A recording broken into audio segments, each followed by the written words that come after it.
You're tuning in to the Bueno Power Hour podcast.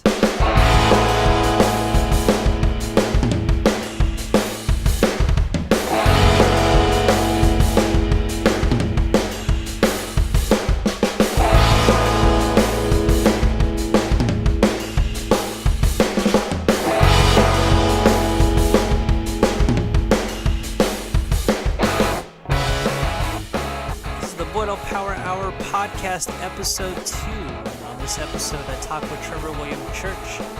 He is a musician currently residing in Fresno, California, and fronts 2 bands, Beastmaker and Hunt. We talk a little bit about, the indie emo scene,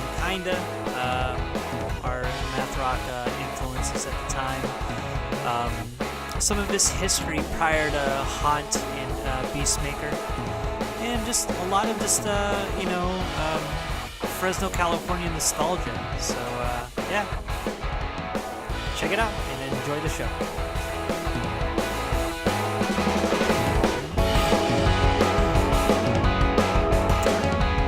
Welcome, everyone, to the Bueno Power Hour podcast. I am your host, Arthur Bueno. And on this episode, I am here with one and only Trevor William Church. I've met Trevor, I think around maybe 2006, 2007, 2005, maybe even. God.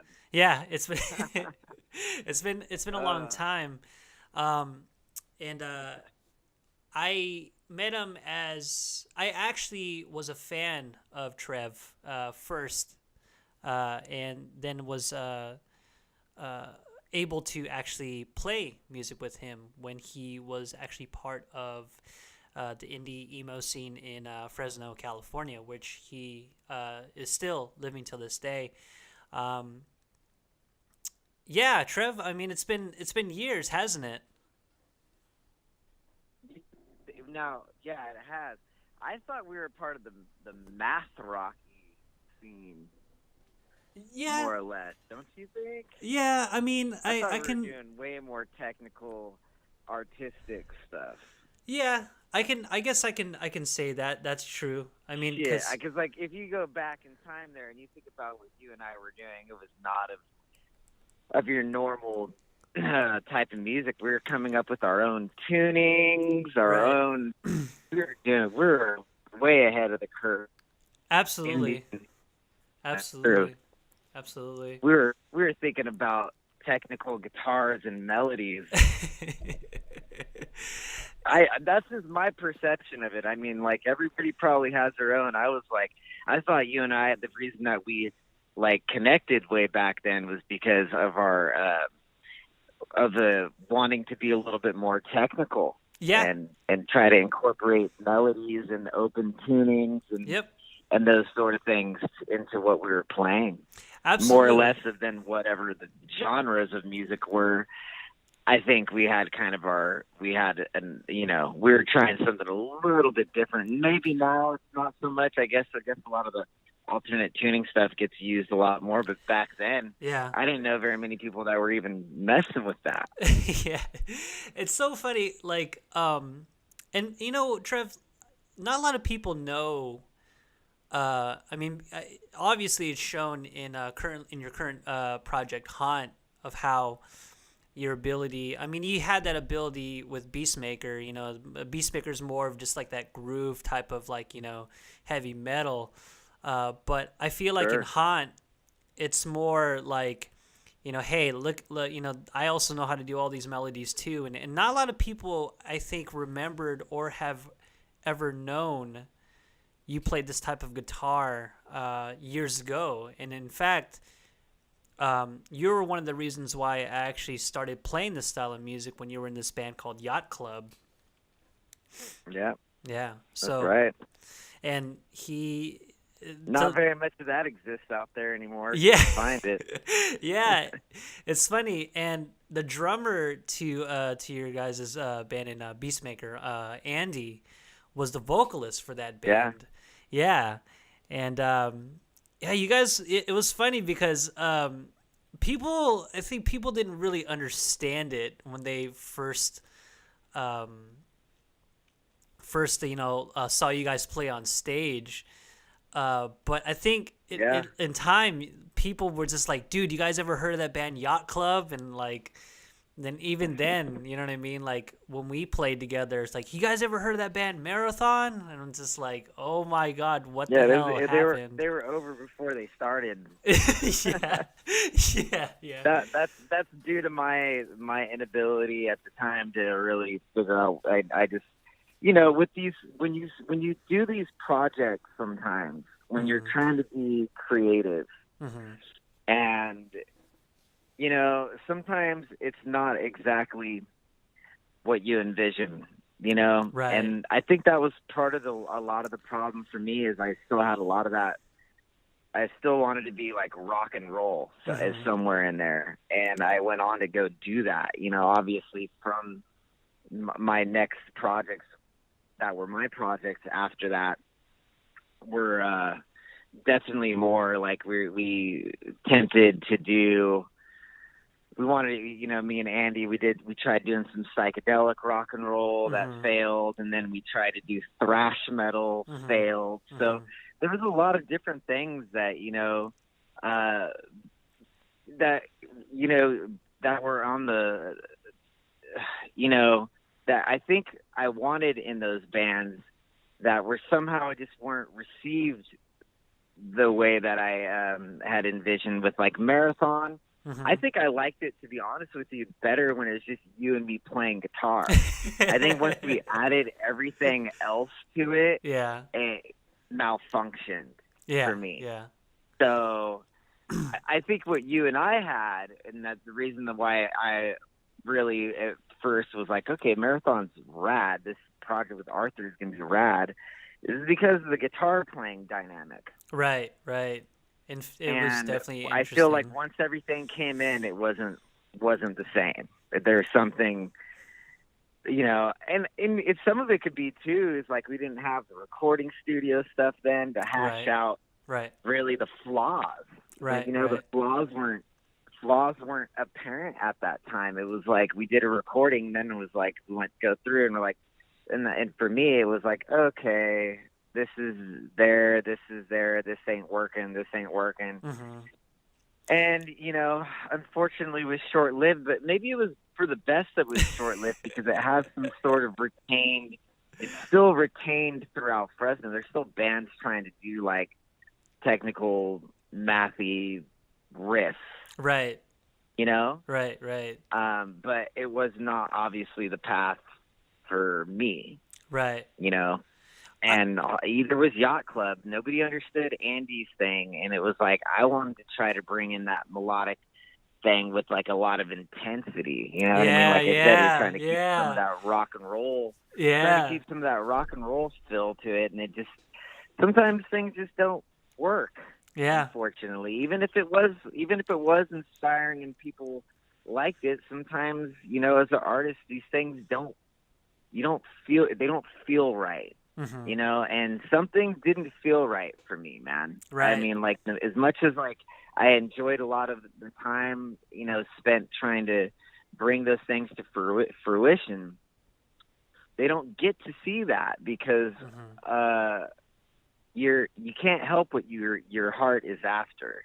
Absolutely. And for some reason, my heart was just not there. But at the same time, I had so much fun trying it. Right. That I don't look at those times as like, oh, you know what I mean? I look at those as like some really good reflective moments of like, hey, maybe less is more, and that obviously is apparent in like something like Beastmaker where we strip it down to basic, like you said, just like groove. It's like I could play way better than what I do, obviously, you know what I mean? Technically. Sure. On something like Beastmaker, and you personally would know that, playing with me, that I can sometimes, if I really want to take it to that next level, I probably am the dude that might be able to do that. Sure. Sure, absolutely. And with Haunt, it just kind of maybe it got back to that point again. From let's say from Yacht Club to Marathon, our math rock bands. I definitely don't call them indie or emo. I definitely think it was more math. I think the math rock thing was definitely more of what I was after with that technical guitar. Yeah. I didn't really like a lot. I never really liked emo music that much, unless you're talking of Promise Ring era, maybe stuff like that. If you could even call that, because I think the genre shifted to something that is looked at differently. Absolutely. You know what I'm saying? And like a lot of that stuff I don't really like. Maybe that early, like that Sunny Day Real Estate. Yeah. That first wave of whatever emo. I still just kind of think of it as a branched off version of punk rock. It's like a little bit more melodic and more modern to really if you think about those bands like Sunny Day Real Estate, they were ripping that first album Diary. They just like there's a lot of like aggressive parts, but then there was like these beautiful parts that would come in. And that's kind of what I think of emo is. Maybe it's just because of my age. I was already I was already 20 some odd years old when the bands were doing the black hair with the fucking the scenester emo kids. Flatiron. Yeah. Yeah, it might have been hard. I'm already old, you know what I mean? So for me, it was more that earlier years where you didn't even have really, like, if you look at the style of those people, it was more of less of what like a lot of the punk stuff was doing, like the Fat Records. You just had like short hair and you wore skater clothes. Right. You know what I mean?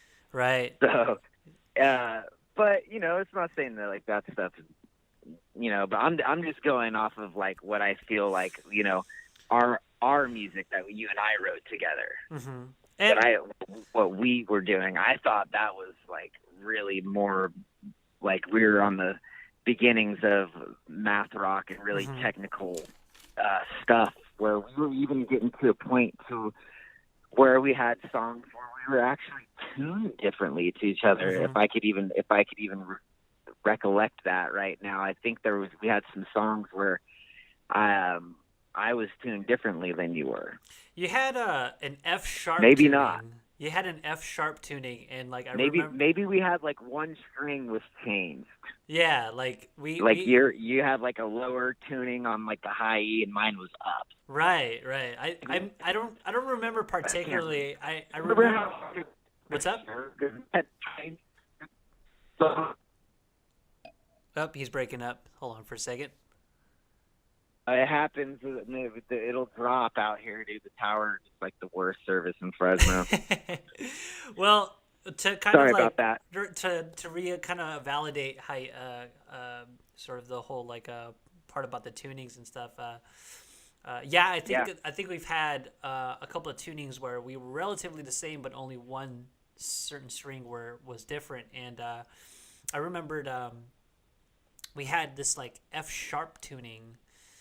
I don't even remember what the arrangement was, but I mean, no. we used to break strings because of it, you know, and from tuning it so high. Yeah, it is. But you know what hey, dude, you know what though? That just shows a certain level of creativity. Yeah, to sure. me, because like we were just trying, you know, like at the time, music was really dull. The rock and roll revival and metal even was, you know, at that time there wasn't a lot of that going on. Yeah. And I had just come straight off of being in punk bands. Yeah. So for me, my band before Yacht Club was this band called the Wooden Horse, and then the time before that was Scattered Fall. Yeah. Which I was doing like, you know, Scattered Fall was like hardcore, you know, Bay Area type punk, and then Wooden Horse is a little bit more of like just a rockin' punk band kind of thing. We had kind of both things happening, and then with some technical guitar, because I was listening to that band Pretty Girls Make Graves a lot. I can't believe you remember that band. Oh my So I was God. trying to do I was trying to incorporate that into my music because I had seen them play at 94 Gilman Street in Berkeley, Mm-hmm. and like their show, and along with the bands like Blood Brothers, I was like, okay, this is interesting. Right, right. Way of doing music. But obviously, again, I could say this a million times, that obviously was not my path. It Yeah. just wasn't my path. Mm-hmm. I always I still to this day, I still try, like instead of messing around with guitar stuff now, I mess around with other stuff. I learned how to play drums. Mm-hmm. I became a bass player. Mm-hmm.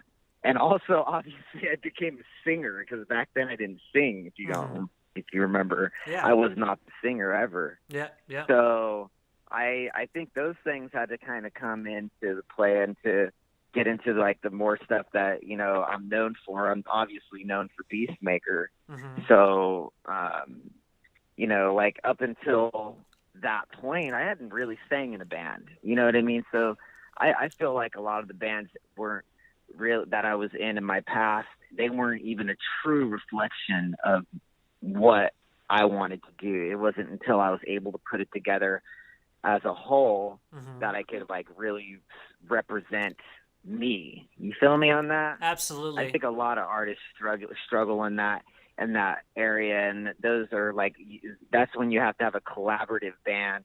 Whereas like Beastmaker was not really collaborative. At first it was jamming, Mm-hmm. which got us all together. Right, But right. until I wrote this song called Clouds in the Sky. And that kind of was like the first song, like, that I wrote without us being jamming. Like I came to a practice and was like, hey, I got this song. And when I played it, like everybody's like, yeah, this is something. And we Mm-hmm. took that. That was after we all like heard that and heard what I was like coming up with that. We're like, let's keep working at whatever that is, and we did, and it got some recognition, got signed by Rise Above Records, Right. and from there, I'm touring from that first little 7-inch record of You Must Sin to Lucis Naturae. Mm-hmm. Brought me to our first tour, and our first tour ever was in Europe, so that's hella backwards, Right. Yeah. for That. an American band. Yeah. I'm like, okay, we had never. I mean, we still joke about it to this day. We had a record deal before we had a T-shirt. You know what I mean? It was like one of those. It was one of those scenarios where it's like we just popped out of nowhere. Yeah. And we had been working on it for years, me and Andy, to try to do something. We just couldn't seem. And as you know, I used to like to fucking drink back in the day, and that definitely hindered any like progress that I Right. was going to have Right. because Right. I just couldn't seem to get things going. I couldn't get things done. I definitely wasn't in the leadership mode of Sure. what I am now, Sure. because I've definitely taken role of the leader of making sure things, I mean, not only do I write all the music and record it and get all the art and shit done, but Mm-hmm. I do all the business. I do the tour managing. I deal with all of it. And like in retrospect, I go, I would have never been able to do that stuff back Well, when. yeah, Like, yeah, I was yeah. way too drunk. After Yeah. 2 Sierra Nevadas, it was like, then we were on to the whiskey drinking, Yeah. Yeah. So, Yeah. so it just took Andy and I a little bit of growing up, and some age. Definitely needed to be aged a little bit and have some, obviously, as like some tragedies happen. We lost Danny and Mm-hmm. some things of that nature that just really just kind of, maybe, in hindsight, I stopped playing music after that for quite a while. I just Yeah. didn't really have any interest in it, and I just kind of took my job a little bit more serious for a bit. I just to remembered kinda, that. I remembered that. Yeah, I remembered after that situation had happened. I remembered that you were quiet for quite some time, but then you. very 2 years. I reemerged with Buffalo Guns. Remember? Yeah, that's It was right. kind of like. Oh my God. It was kind of. That was a good thing for me. I'll tell you.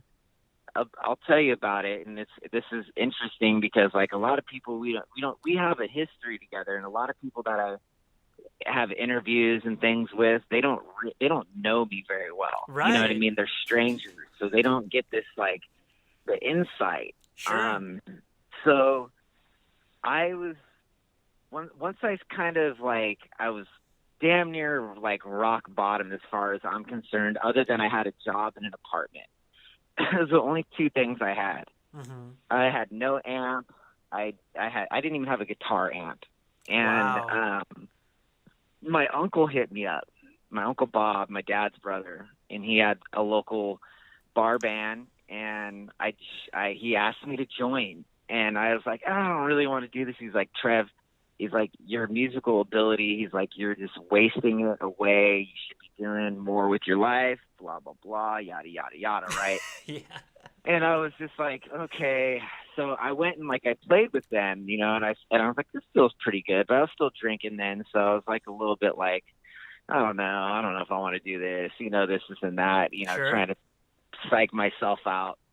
And we played a show. Like I got to the point with them where we played a show, and I all of a sudden just something just snapped in me. Like I was like, you know what, like it's time. You need to fucking either, you know, you should pursue this dream that you once had, or just give it up entirely. Yeah. You know? Yeah. It was one of those defining moments because, I mean, Yeah. at this point I was like 27, somewhere around 28. I don't even remember anymore. I was getting up there anyway. So it was like one of those things that like, well, you don't really have the youth to really say, oh, I could just wait another 5 years, whatever, you know? Mm-hmm. And playing with my uncle for a little bit, like we played the second show, and I was still kind of drinking, and I was just like noticing, I was like, you know what? Maybe, you know, it's time for me to change something about my life. Right. And that change was to like quit drinking and just to fucking like go at this thing full force. You know what I mean? You're not going to catch an Olympian runner, you know, drinking whiskey every fucking night after work, you know, and going stand up till 2:00 at the bar with your friends. Right. And so I just took it as one of those things where it's like, you know what, man, I'm going to give this a fair shot. I deserve it to myself. I spent fucking many years being in bands, playing music. I love it. I miss it. It's something that I thoroughly enjoyed. Mm-hmm. You know, being, you know, going to metal punk shows and math rock shows, whatever, emo shows, whatever you want to call the genre. Yeah. I just call it going to shows. I just want you to, I like to be a part of something, and that's where I was at. Sure. And Buffalo Guns. So I ran into God, I can't remember all their names right now. I feel like an asshole. There's Joey. There's Joey, Tony, and the guitar players' names. Why can't I fucking think of them right now? Yeah. Ariel. I ran into Ariel.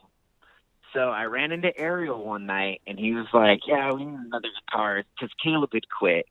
I can't, you know, I'll never forget. There's no way to forget Caleb because he's a Soldati. You know what I mean? He's like, the Soldati family is like is part of my family. They're like my extended family. Right. So, so I was like, yeah, let me try out, man. And they're like, oh, you know, they were so disorganized. I couldn't, you know, going back to that time, I went to the first practice. I learned all their shit.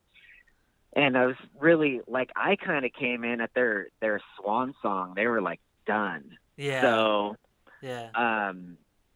So I like at that point in time, you know, like I had just like quit drinking, and I was like in this songwriting mode. I'm like, all right, I'm gonna write some songs for these guys, and like I was trying to like bring in some punk influence to it. You know, they were a little bit more. They were emo to me. That was emo music. Yeah.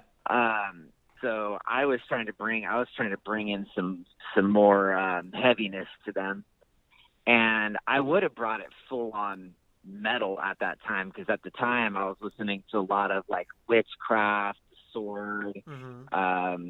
Metallica. I was listening to thrash metal a lot, the early Sepultura stuff. Mm-hmm. So I was like on a whole other thing. But you know how Fresno is. If you're gonna put, most metal bands here are death metal.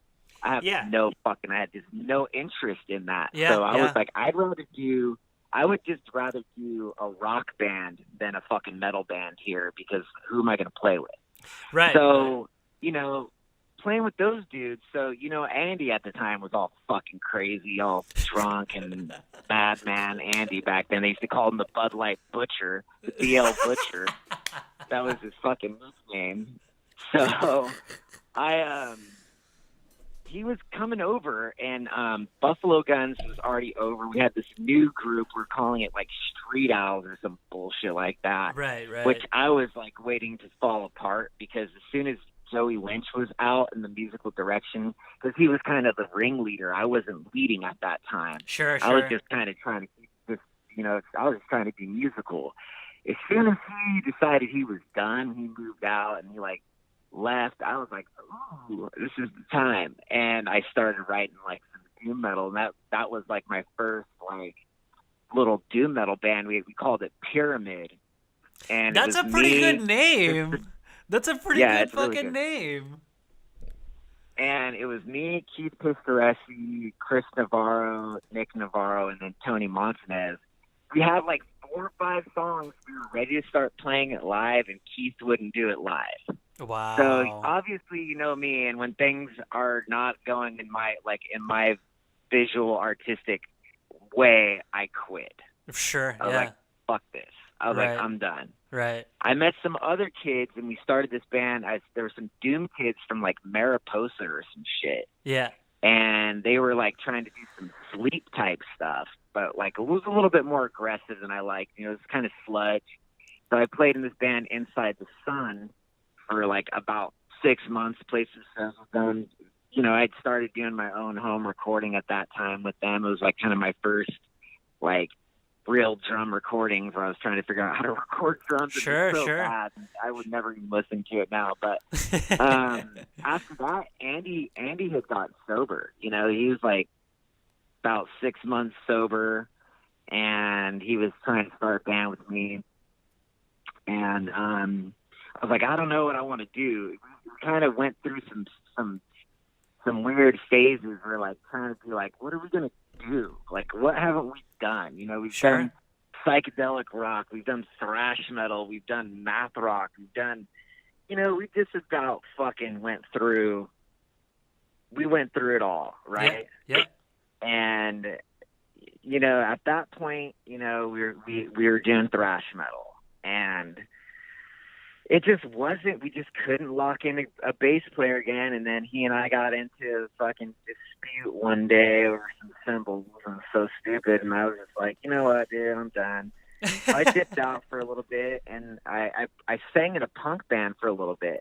So that singer part of me was starting to kind of like, I was like, I should try to sing, man. Like, I should try to do something. So I sang in a band called Wolf Ghost with Adam Stahl. And we recorded like a 6-song or 4-song EP or something. It was a very short-lived project. Only played about 5 shows.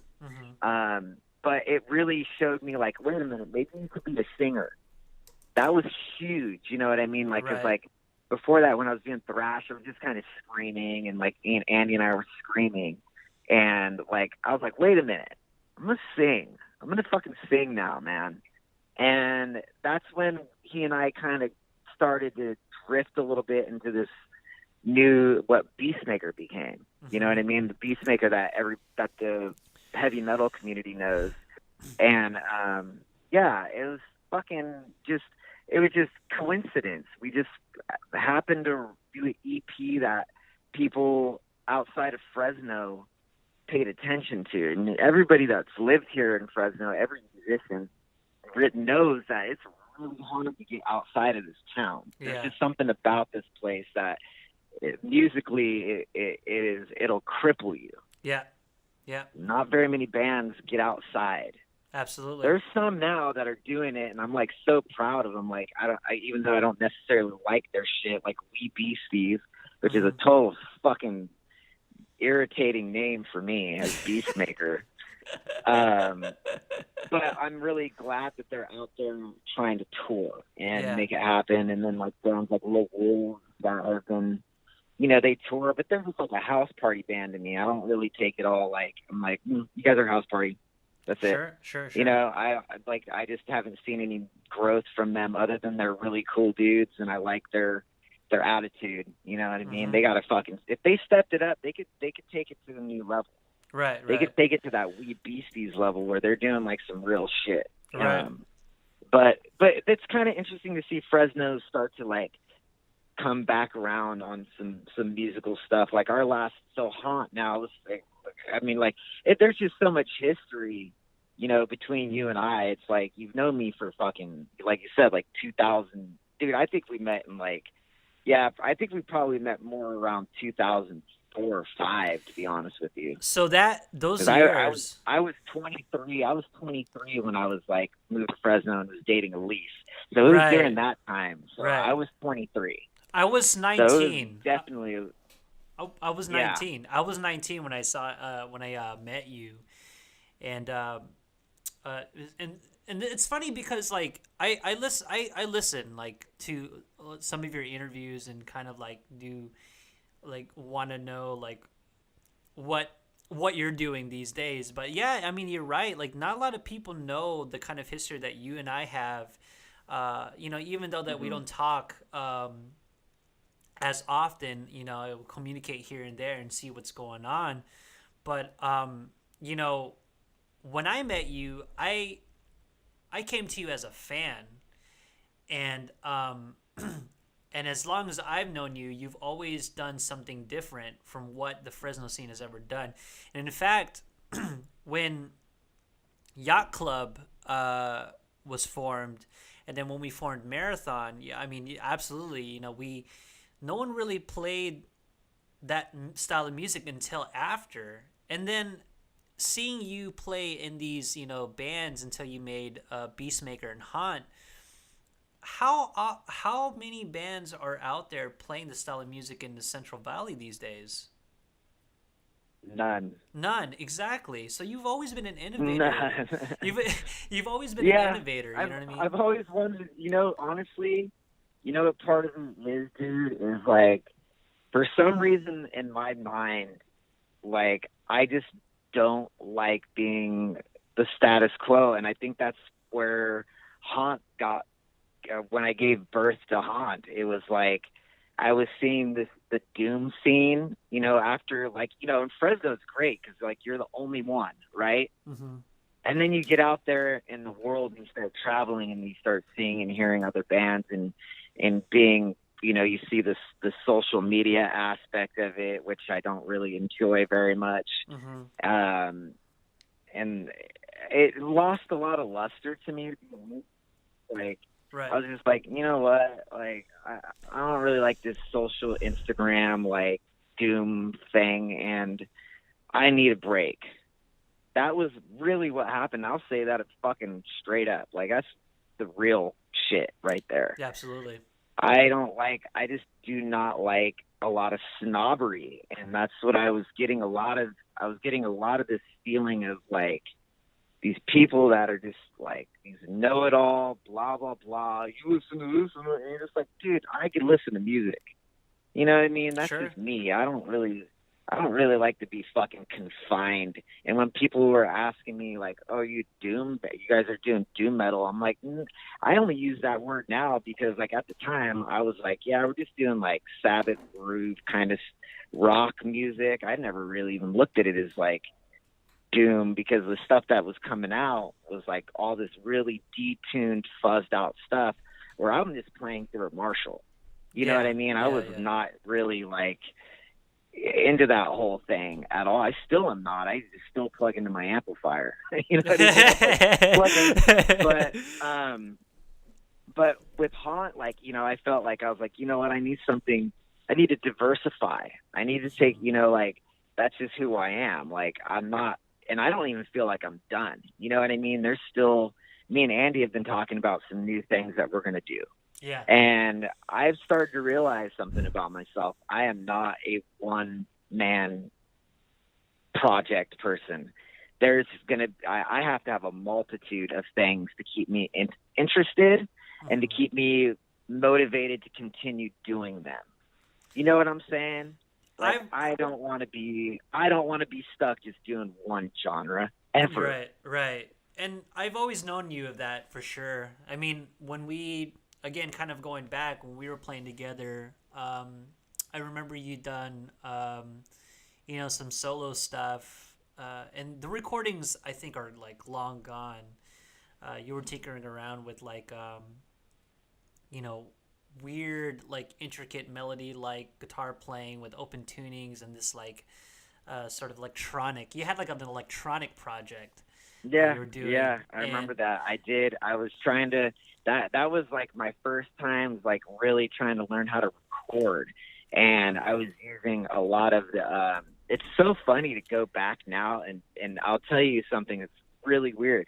You know what I was using for my drum samples, and it's used so much in this like new hip hop mumble music. I was using the 808s, dude. The 808 drum samples. That's what I was using on my shit, like way back then. Yeah. And it was out of, like at the time I was just like, what am I gonna do? I can't fucking record. I live in an apartment. Yeah. Can't fucking drum in here. Yeah. So it was just one of those things, and like that introduced me to recording. Yeah. If it wasn't for that kind of stuff, like I would have never really started to be like, well, maybe I could, that was like a moment in time where it's like, oh, you could record your own music from your computer at home. No problem. You just have to have the stuff. Right. That was huge, man. That's fucking huge, dude. That's a huge part to play in why Beastmaker got out there, because we recorded it in my bedroom. It was one of those things. All the albums we did were recorded in my bedroom. And at that time, I didn't have the studio I have now. I mean, it was a literal bedroom. So it's like, yeah.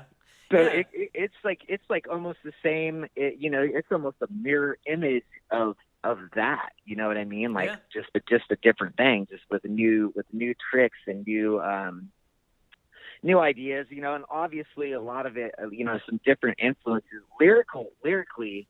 Now this is like a whole other thing, because obviously since you've known me, I was not the singer. I was just a guitar player mainly.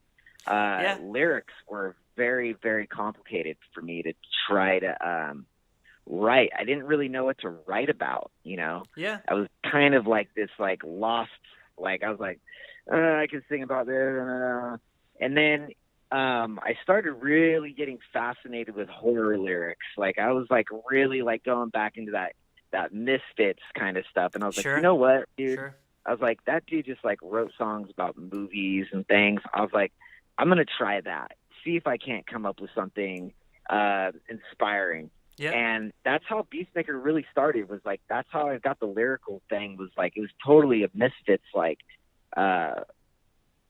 ripoff, really. I was just like, gonna do what Glenn Danzig did, because he was one of my heroes, and I'm still, like, our new album, the Beastmaker's third album that we're working on right now, is still true to that. Like there's songs that are straight homage to movies. And but with Haunt, after 7 years of sobriety, finally like dealing with the deaths of many family members, all like a lot of my family has passed on. Mm-hmm. I start and then traveling the world and playing music it kind of made me want to write songs about me and that's my very life. interesting. I definitely, you kind of got a good point on that, because when you did that electronic project, and then when you did that one song for Johnny Q when he had a band called In the Tower Never Rescued, that's right. They were never really personal songs. Never. And even in Beastmaker, I didn't know how. I didn't know how to do it. Yeah, that's really all there is to it. I didn't know how to put it down on a piece of paper yet. Okay. So you were trying to polish the skills of your lyricism and your vocal melody and range, just as much as you were trying to polish that with the guitar playing. Is that what I'm understanding? All of it, man. Like, yeah, I'm still working at it, and it's a hard thing, because like one thing that happens is you start to grow as a musical person. Like I get, somebody the other day said that I was like a well-known musician. I'm like, whoa, I guess I am. I don't really see that as much because I'm so in tune to trying to like do what I'm doing. But yeah, man, I've been trying to, you see all these like reviews and you like read them. You're like, oh fuck, this person's song. I figured your phone died, man. That's okay. It's all right. Sorry about that, man. That's okay. That's all right. I forgot what we kind of touched upon. I was trying to remember. I think it was just basically you talking about. We're talking about polishing up fine-tuning the craft. That's right. That's what it was. Which is something it's super hard. It ain't easy. I'm sure you're still trying to do the same yourself after all these years. I think everybody should be. Yeah, I mean, I still play guitar, and I'm actually working on a full album project that also like coincides with the photos that I take every month. So it's basically what I'm doing. Is really just an art project. I use the images and the music to sort of come together as a diary of some sort. It's all instrumental. And that's kind of where I'm working at. You know what I mean? And you touched upon something that was pretty interesting. Earlier in the conversation about you had to quit music for a while. In order, and then kind of came back, to at least try to pursue it and try to live your dream on that. I did the same thing. I actually quit music for a while and went into doing photography. And then when I moved here to Connecticut, this was when I was still married. I actually quit playing music, and I think when I saw you. Starting to play music and then seeing all these other bands play, I guess it was a sort of a source of inspiration. Now, like, I think for you and I, when we get inspired, we always think, you know what, I can probably do that better, kind of thing. Maybe, or at least do your version of what it is. Yeah, yeah. Your representation of what it is you want to do, and that's like with Haunt. We got a full length coming out in August. Yeah, and we got a big tour I can't really talk about yet, but this November you'll see it, and it's really massive for a band that's not done anything. Yeah, but it's really weird. You want to hear about polishing? I'm going to tell you something right now. So we got some like some higher ups, scouting us that are going to be helping my musical career. Mm-hmm. And I was told on this tour, they're like, why the fuck isn't Trevor playing in the middle? Because I'm so used to playing on the right side with Beastmaker. Mm-hmm. I was like, I just didn't even want to go in the middle. I'm like, oh, nobody's going to see the drummer. You know what I mean? I'm like, I have that in my mind. You know what I mean? I'm like, I don't know what we're doing yet. Right. So once again, here I am, 37 years old almost.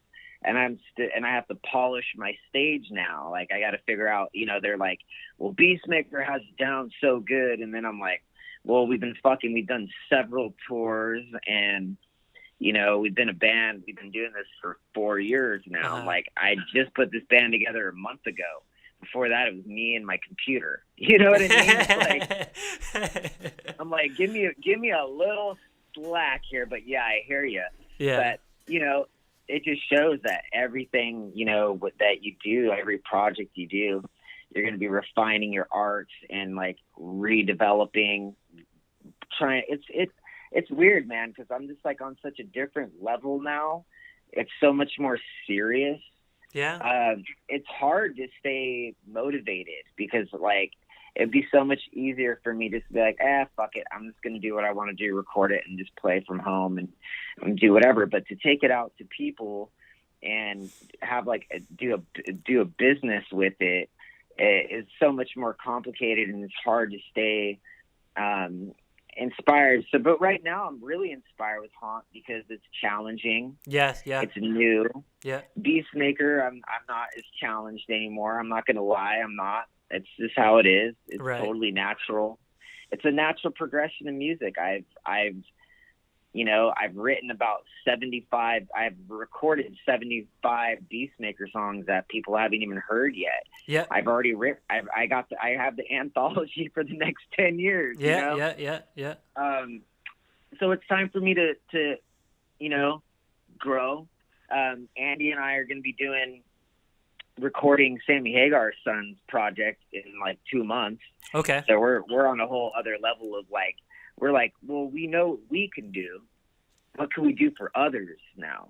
So you're trying to kind of sort of I guess help other people to kind of do the come up, I guess. Is that what I'm understanding?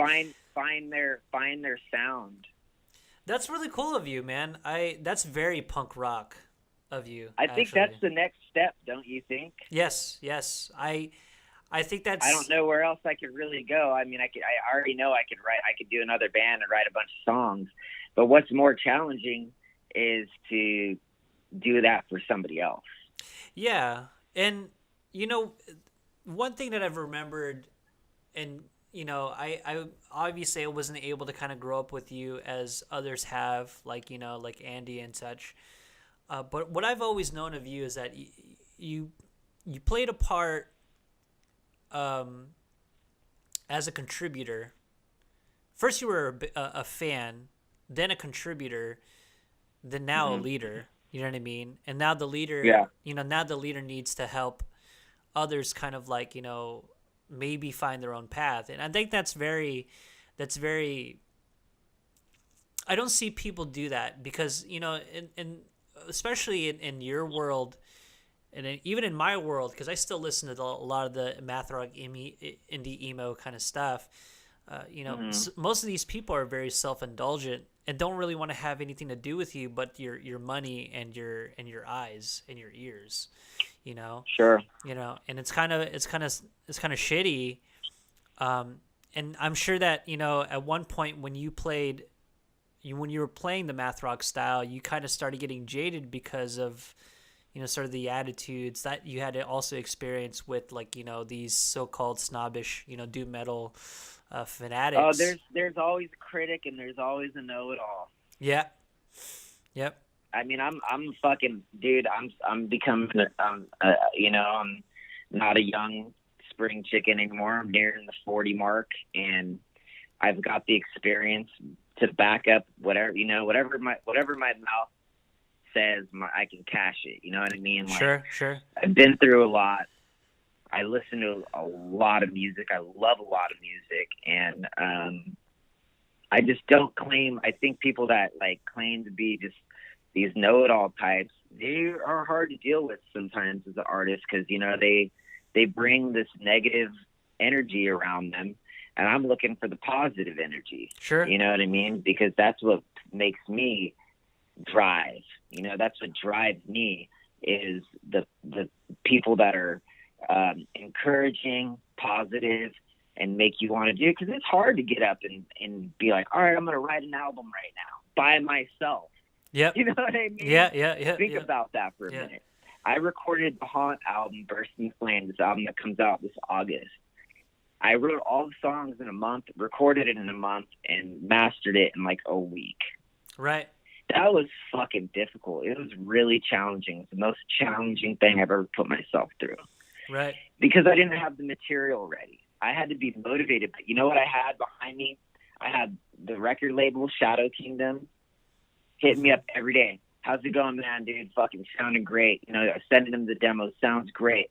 Keep it up. Do this. Helping me out. You know what I mean? Just being like, I don't like this part. Do this there. You know what I mean? Just little things that are just like, he was helping me with the creation, and he was also making sure that I was staying focused. You had a coach. You had a coach. And that's probably why I'm seeing a little bit of success with Haunt right now, is because the purity of the whole thing, of it just really being a new part of showing people, hey, I'm not just a horror doom guy. I'm really a songwriter. you know, that's what my main goal has been. And then, you know, like we're just talking about helping other people find their touch. That's that next phase for me, because there's going to be a phase where I want out of, you know, a lot of stuff. I would prefer to be in the studio more.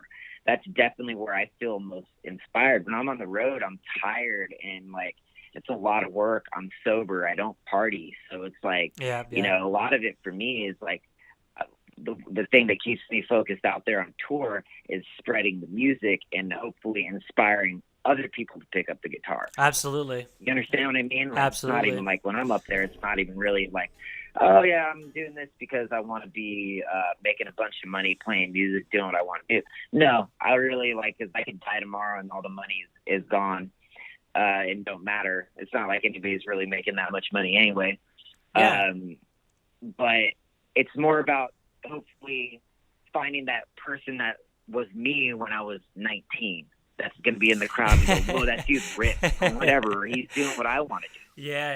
And hopefully I connect with that person, and maybe I'll be the one that fucking develops their sound. You just never know. Right. You know?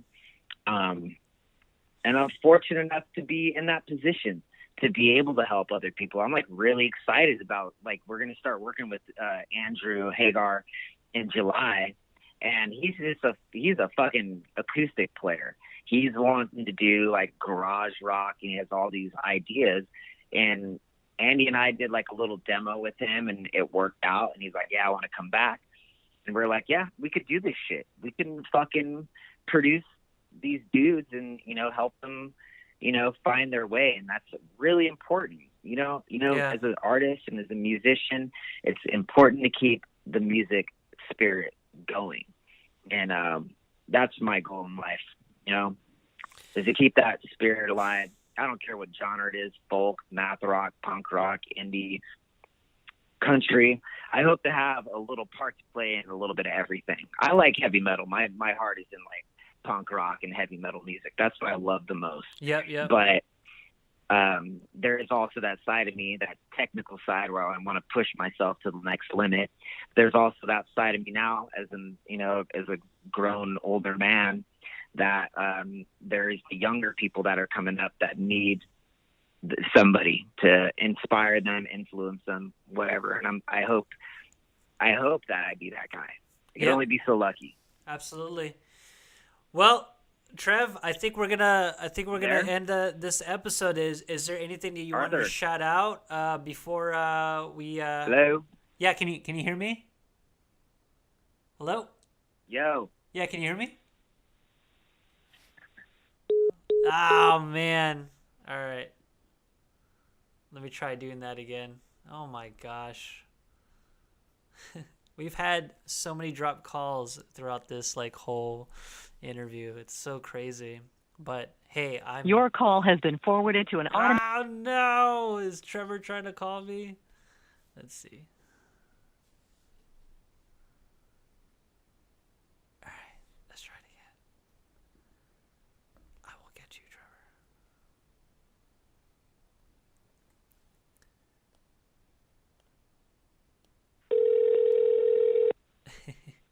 Yo.